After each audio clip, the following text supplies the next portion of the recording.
Hi friends, welcome back to my channel. So today I'm going to draw Justin Bieber with color pencils, and I tried my level best to draw this.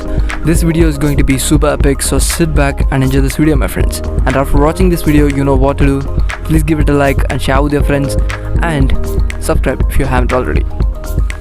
Friends, in meanwhile you're watching this video, I'm going to tell the story behind the artwork. Nearly 1 year ago, I drawn Justin Bieber with a challenge by completing a portrait within 1 hour, 1 minute and 1 second. I did complete the challenge, but still the artwork is not great. So today I'm trying my level best to draw Justin Bieber, and this video is going to be super epic, as I said. So you won't be disappointed. Stick with the video till the end. It will be great. But friends, there is one thing. I'm not saying this because I want to show myself as a big artist. I just want to tell this. There is no such place where I felt really harder or pushing myself to do even better. So I think there is a lot more room to improve within myself, and I'll be doing it in my future videos. If you want to see that, please subscribe and hit the bell icon so you'll never miss out any videos from our channel. And enjoy the video, my friends.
So friends, this is the drawing. I hope you like it, and if you like this drawing and if you like this video, please give it a thumbs up and share with your friends and relatives and family. And if you are new to this channel, please subscribe and support my work. Thank you so much for watching, friends. See you on the next video. Until then, this is Vishwa